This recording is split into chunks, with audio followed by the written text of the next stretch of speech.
good morning, and welcome to the Africa Weekly Talk. Today's subject on the docket is Ethiopia, and this is in relation to the current situation going on in Ethiopia right now. And the question is Ethiopia disintegrating or at the brink of another civil war? And this has to do with the infighting among different tribes in Ethiopia currently. But if you look at the ancient term Ethiopia, then you can go back thousands and thousands and thousands of years to understand how the term Ethiopia came to be used on all of Africa. Ethiopia is a Greek term, first coined by the Greeks when they first encountered people right from the Egypt all the way through Libya, Tunisia, Morocco, the Sahara, Niger, Mali, then all the way to the east, down to Punt, which is today Somalia. When they first encountered the inhabitants of Egypt, Nubia, Sudan, Kush, and so on and so forth, and they saw those people who were dark-skinned people, Africans, black people, came up with the term Ethiopia, which in Greek meant bent, and then Pia meant faces. So they called them the bent faces or inhabitants of the Sahara as well as northern part of Africa all the way through the desert and so on and so forth. So that's how the name Ethiopia came to be. So Africa at one point was called Ethiopia. One point was also called Libya. And then, so on and so forth. But the current Ethiopia right now was put together by Emperor Menelik II. Emperor Menelik II came to power. At that time, those areas was called Abyssinia. Which inhabited a lot of different tribes in that region.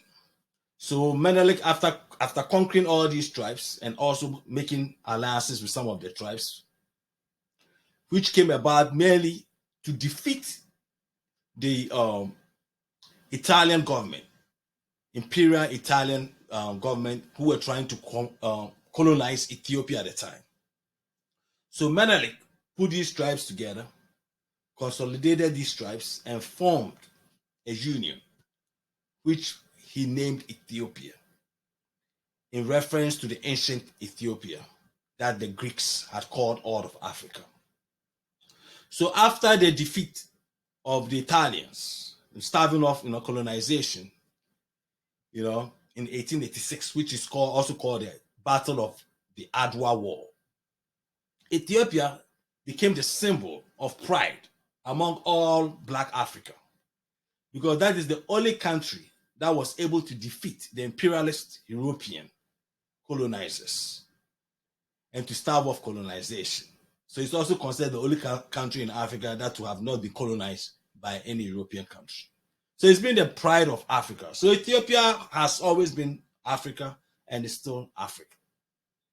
So after the death of Menelik came his grandson, Lich Iyasu, who also aligned with the Ottoman Empire when around the First World War. And then eventually he was dethroned, and the Menelik's daughter, Zawditu, came on the throne in 1917, and then eventually with Haile Selassie also came on the throne in 1930. But when Haile Selassie came into power, at that time Ethiopia had somehow what we call like a federal system, where you had some of these tribal areas, had their own governments, parliaments, and so on and so forth. A case in point was Eritrea. But Haile Selassie went ahead and dissolved the parliament of Eritrea, which the Eritrean people were very, very angry against that. So they took arms, and that started the Eritrean civil war against Ethiopia. And out of that war was when Haile Selassie was also overthrown by Mengistu Haile Mariam. But instead of Mengistu Haile Mariam looking at the situation and creating a strong federal system, so they will grant autonomy to all these various regions, He continued pretty much with his alliance's war against Eritreans. And then came the other front of his war, which was the Tigray people also fighting against Mengistu. And then as well as the Somalia. So Mengistu had to deal with 3 front wars. And the cause of that 3 front wars came Meles Zenawi, coming from the Tigray area to overthrow Mengistu Haile Mariam. So if you look at the history of Ethiopia, you've had this situation of different tribes, ethnicities, going at each other for centuries or thousands and thousands of years, until Emperor Menelik II was able to put the country together with one consolidation to fight against the imperial European Italians. So 2018, Abiy, with all Africa going through this electoral democracies, and all that stuff, was elected as Prime Minister of Ethiopia. Abiy came in with a lot of promises. A lot of Africans, a lot of people around the world, with his initiatives and, hands stretched for peace with Eritrea and all that stuff. Even won him a Nobel Peace Prize because of his peace initiative with Eritrea. So there were a lot of promises with Abiy now in office. A lot of Ethiopians thought, him being young and understanding of the issues and stuff, was going to unite the country. But unfortunately, it hasn't been so. And out of that has become part of the problems that Ethiopia is going through right now. It started with the Tigray people thinking that they were being sidelined or pegged out of the government of Ethiopia. That eventually led to the little civil war skirmishes that took place in the last year or 2 years ago. And out of that came a settlement, peace settlement, a couple of months ago with the Tigray people. But the current situation going on right now has to do with when the Ethiopian government was fighting the Tigray war with the Tigrayans. The Amhara section of the Ethiopia, which had the militia group that was in the Amhara region, that the government aligned with to fight the Tigray war, helped the government of Ethiopia to fight the Tigray war. But right after the war with Tigray ended, the government decided to disband all these militia groups from these various regions. And that is what has created a problem right now. So the Amharas, who had been part of the government to fight the Tigray war, felt that the need to keep their arms and their militia groups to protect their regions. And the government wasn't going to have any of that. So the government started going into these Amhara areas, fighting these the Amhara militias to control them and gain access to their weapons, to bring them and integrate them into the United Ethiopian forces. And that is what has caused the problem today with the Amhara group. But unfortunately, if you look at most African democracies, so-called democracies or electoral democracies that exist in most African countries, it has always been based on tribalism. And right now, with what is going on in Ethiopia, most of the Amhara people believe that the current government is pegging the Amharas from government because of their tribe. And they have no trust in the current government right now. And that has also contributed to the hardline position that has been taken by these Amhara groups in the Amhara region. And unfortunately also, the government hasn't shown any prospect of doing anything better to encourage these people from these regions to believe or have any trust in the Ethiopian government. And that has contributed to the hard line that has been taken by these people from Amhara. Because you have a situation where right now, according to the United Nations report, you have about 5.1 displaced citizens within the country of Ethiopia. I mean, you'll be surprised to know that 5.1 million of Ethiopians are now considered displaced citizens within their own country, more than that of Syria, Afghanistan, or even Yemen. I mean, come on, let's be real here. I mean, you're talking about Ethiopia having more displaced citizens within their own country than Yemen, Syria, and Afghanistan. And these are places where they had full-blown civil wars. So to have 5.1 million citizens of your country considered to be displaced within your own country, that's a serious problem right there. That's a serious problem. And what is the government doing right now to stop the problem that is going on in Ethiopia? That is the key issue. But unfortunately, some of these people that belong to the Prosperity Party of Abiy are now calling for the Tigrayans to arm themselves to fight against the Amharas. I mean, these are people trying to sow seeds of hatred and tribalism among the Tigrayans and the Amharas and other groups in Ethiopia. See, this is where it becomes very, very dicey and dangerous. You see, because now when you have people of the sitting government party, Prosperity Party, calling for Tigrayan people arming themselves against another tribe, that is serious, fellas. That is serious. This is the beginning of this what we call ethnic cleansing and all that stuff. Because at the end of the day, when you hear people in that position calling for stuff like that, and it falls onto the ears of these groups, and they believe in that, then that will escalate the situation that is going on. But how did it get to this point for these people to be doing that? And all has to do with power. All has to do with power. And this is the problem that Africa faces and will continue to face until we can get a way around this issue of tribalism and ethnicity in Africa. Because even though we have started electing what we call so-called electoral democracies in most African countries now, these so-called electoral democracies hinges on tribalism in most African countries. So most of the politicians and political parties in Africa are aligned with tribes. And the politicians, knowing that, uses these tribes to get into power.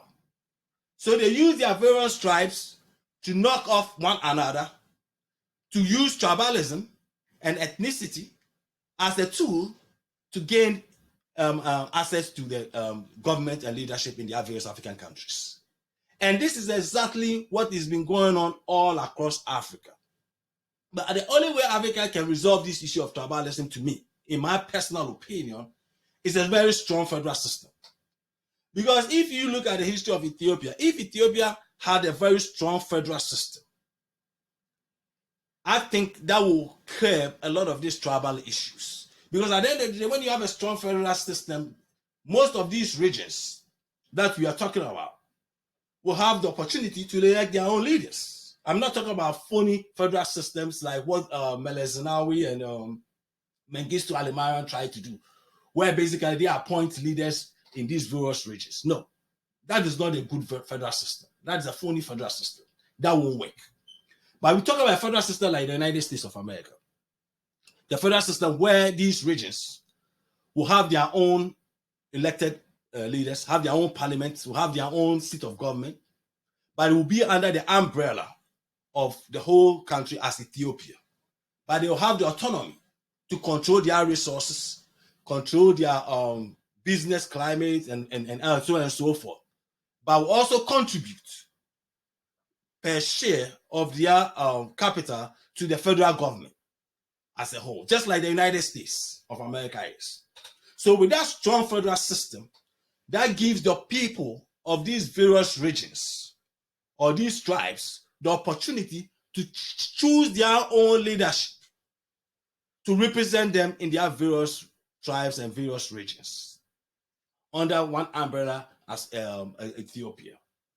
But not until you have that in a country like Ethiopia that has an issue of going through tribalism and tribes fighting among each other for so many years, going back at least 1,000 years, it will always pop up, even with regards to these new so-called electoral democracies. Because these electoral democracies now in Africa are basically hinged on tribalism by most of the politicians. And the politicians know that. And they use that. So basically to be able to work through this situation in Ethiopia, I believe a strong federal system is the best solution for Ethiopia, a country like Ethiopia. But the question is, are these current leaders willing to go back to the drawing board and find a new system that will fit into all this situation that is going on? Because unfortunately, if you look at what is happening right now in Ethiopia, you have a system where most of the other tribes, especially with the Amhara tribe, from what they are going through right now, and the news coming out of Ethiopia in regards to the government even bombing some areas of Amhara and all that stuff, this is not going to help with the situation. Because look, Amhara people are the second largest group in Ethiopia, outside of the Oromo people. And the difference between the Oromo and the Amhara is not that much. Then you have other Afar and other ethnic tribes, cities, minority tribes all over the country, who are going to be aligned with each tribe and so on and so forth. So if you look at the situation and you take into consideration the history of tribalism in that country, there's no better system. No better system for Ethiopia other than federalism. And I'm talking about real federalism. I'm not talking about phony federalism, fellas. We're not talking about federalism where government just puts it on paper and control these areas. No, we're talking about real federalism, where the people of these various areas, regions, will make decisions, elect their leaders, set up their parliament or their house of representatives or whatever form of government they want to have. By the end of the day, they're going to be under the same umbrella as a united Ethiopia, period. When you give people the opportunity to have such a government, then that might help stop the problem that is going on in Ethiopia right now. Because right now, with the situation right now going on in Ethiopia, it's very, very dicey. Because you have a situation right now where a key tribal group of Ethiopia, Amhara, which is one of the biggest tribes, the second biggest tribe in the country, now seeing themselves to be under siege by the ruling government right now. And if you don't find a solution to that problem can escalate. And when that problem escalates, it's not going to be like the Tigray situation that happened a couple of years ago. This is going to be more serious than the Tigray situation, because the Tigrays are very, very small minority. But we talk about the Amhara people, who are very second biggest tribe in Ethiopia. So we are talking about a very, very serious situation. And that is how the people from these regions feel. So it's only through dialogue within these communities and the other communities. But the most important thing is this. It is also up to the people of Ethiopia to look at themselves as one people and let go of these politicians who use tribalism to get into office, and they use tribalism to influence their various tribes to go at each other and all that stuff. The people of Ethiopia, just like those who live in Addis Ababa, because mostly if you look at the people who live in most African capital cities, they tend to get along very, very well. Different tribes, because of the way the capital cities tend to be, they tend to socialize, do a lot of things together. If people can live together within these big capital cities without looking at tribes and looking at the common good for everybody in that country, that would be the good thing. So it's up to the citizens, because as far as the citizens don't feed into this tribal politics that is played by their leaders to use the tribes as a way to get votes and get into offices in their various African countries, then that will be very, very good. So it's up to the people to stand up against this tribalism and ethnicity and all that stuff. At the end of the day, they are the ones who have to make the decision to forgo tribalism and ethnicity. And this has to do with how the government and also the institutions in these countries can educate the people to understand that at the end of the day, building a country has to do with one goal that benefits everybody, regardless of their tribe. Look, in a country like the United States, we have our own issues of racial issues and regions and all that stuff. But at the end of the day, there's also one common goal that everybody in America agrees, that if the economy or everybody gets the fair share in that system, is good for everybody. So everybody works towards that. At the end of the day, whether you are black, white, or whatever in America, if the economy is good, we all unite and deal with the economy. So if Africans can come together and understand that also, then that will be a very good thing. And that will be very good for a country like Ethiopia.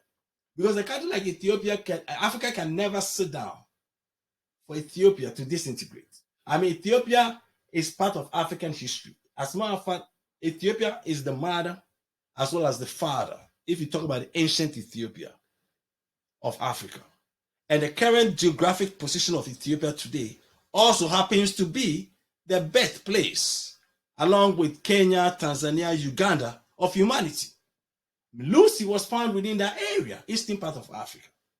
So we as Africans have to hold Ethiopia as well as the area within Ethiopia very, very, very well, because that is part of African history. It's been part of our civilization.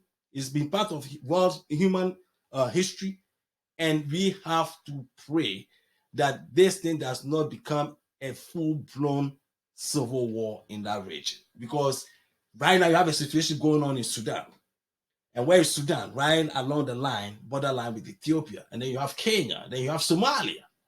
I mean, these areas are very, very, very, very dangerous areas in terms of what is going on right now within those areas. And we don't need another one coming out of Ethiopia. So, fellas, I'm going to end here and say this. It is up to the people of Ethiopia to come together and not let this tribal and ethnicity and all that stuff create this problem within that country. By my own opinion, I know they have a sort of federal system or whatever in Ethiopia, but I don't think it's a good federal system. I think it's one of those phony systems that is set up for people to take advantage of it to protect themselves and all that stuff. But if they can come up with a very good, solid federal system, where most of these regions will have the opportunity to choose their own leaders, then I think that will be the best route for Ethiopia. So, fellas, to my fellow Ethiopians, I wish you all the best. God bless you guys. And if it is Sunday, it's the African Weekly Talk. And peace and love.